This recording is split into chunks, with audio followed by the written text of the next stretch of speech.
Today I'm going to show you how I made this awesome custom Jazzmaster body. It's a Claro walnut top, flame maple core with a torrefied ash back, all sealed in True Oil. I even did another video on my channel showing how I filled this void with epoxy. But let's get to it. We're going to lay this out and see how the sandwich pieces go together. We're going to try and find the right way the torrefied ash looks together, and that looks like it matches up on both sides.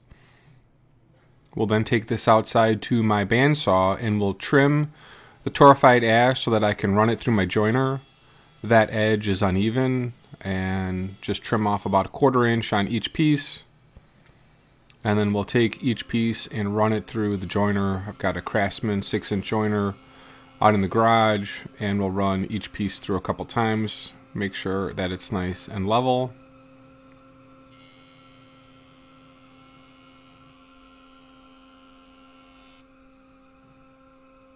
Once we've got a nice straight edge, we'll take this down to the gluing station in the basement. We're going to use regular Titebond wood glue and my Craftsman parallel clamps. We'll pinch the seam so it's nice and flat.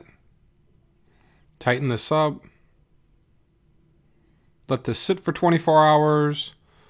Lay out the Jazzmaster body on the base, and then we'll take this over to the bandsaw and cut it out. Wanted to make sure that I get this laid out properly. I am pushing the limits here on the size. Jazzmaster is slightly bigger, so I want to make sure that I've got this set up right. So here's my Craftsman 10-inch bandsaw, and we'll trim off the edges. Had this saw for probably about 8 years now and love it. It is great for keeping a small blade. I've got a 1/4 inch blade on here. Do all my curve cuts, body cutouts on this saw, and I love it. Once we're cut out, we'll go upstairs again to the drum sander, and this is probably my most valuable tool for flattening tops and bodies and backs so that I get a perfect seam when I'm gluing. We'll run this through each time, each side, make sure that's looking good. We'll then match up the middle maple, and you can see the top is just going to have a little bit that's sticking out, and I will get that to work pretty good. I want to make sure I get my holes lined up. So now we're going to glue up that middle plate. This nice piece of flame maple that I had floating around. Get a credit card. Spread out the glue,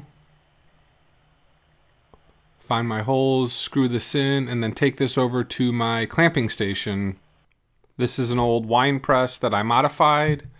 I've got some rebar and a plywood base and bottom and top. Those plates are the same, and I can glue this, and I use that melamine sheet to make sure nothing sticks. So we'll pop back on the template.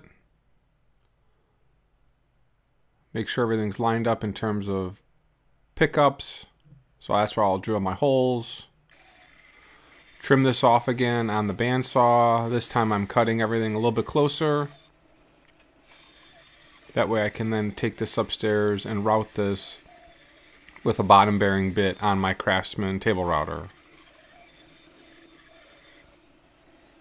So get this all nice and clean, and on these cuts you want to be as close as you can to the template so routing goes a lot smoother. So I've got a 2-inch top bearing bit with the template on the top, and we'll just run this through slowly and trim this all up. And before we glue on that beautiful Claro top, I thought I was going to put a pickup switch towards the top horn. I didn't like that as I started laying this out. I didn't have enough room on the back to actually put the full size hole. So I routed this thinking I would use it, and I didn't end up using it, but it was just getting covered up, so it didn't really matter anyway. But I need those holes for the pickups for my control wire and didn't want to drill it. This is a lot cleaner. Keep that neck pocket whole. And instead of routing that last bit, I take this over to my drill press and I drill a couple holes to lighten this up slightly. So the body is a little bit thicker than a standard Jazzmaster. It's about 2 inches thick. And I use this to just lighten it up. So we'll screw in the Clara walnut top. Make sure this is looking right. We'll come back with some Titebond glue again.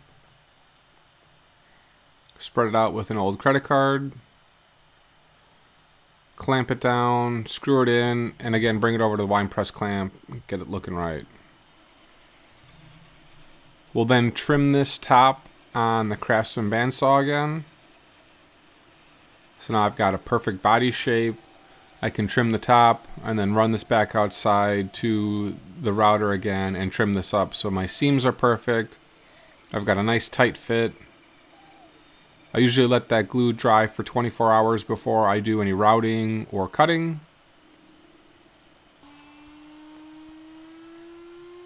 And here you can see me trimming up that Clara walnut top. The big trick when using these big bits is to have as little to route as possible. Goes a lot easier. You're not hogging down the router or the router bit. You don't get as much chip out. Keep those bits new and sharp, and they'll last a long time. I don't really change out these bits all that often, and it's because I'm not routing out that much waste. Bring this back downstairs, lay out the arm cutoff and the belly cutout. And I've got some Strat templates that I'm just going to use going across. Mark these roughly. And then I have a special jig to do this. I was building Jazzmasters for a guy years ago, and I needed a 17-degree jig to take over to my Laguna bandsaw. And so I made this. There are lines running across the bottom that are parallel, and I can get this perfectly on there and easy. Double check how it looks on the bottom. I can take this upstairs, flip that bandsaw on, pick up the guides, and this is real quick to do. Real safe. I can hold it, see where I'm cutting, and I've got no issues doing it this way. So 2 passes to make sure it's looking right. We'll flip this around, and then we'll do the belly cutout. Same process. Clamp it from the top. Make sure we just carry that through. And I need one more cut to make sure it looks right. I've got a 24-inch scale guitar going here. And I've got a Warmoth neck that I found on eBay for pretty cheap. I'm using a really odd bridge. I'll show you guys that when I set this thing up. And we're going to be using chrome hardware, and we're going to put 2 humbuckers in here. So I wanted to lay this out perfectly. So I'm doing some custom routes here. I've got a Les Paul DC template, and the way we marked it out, I can just plop this between the top and the bottom of the humbucker and route away. I can get that pickup as close as I can to the neck pocket and as close to the bridge as the way it's set up. I've got a Strat template for the neck. This thing fits perfectly.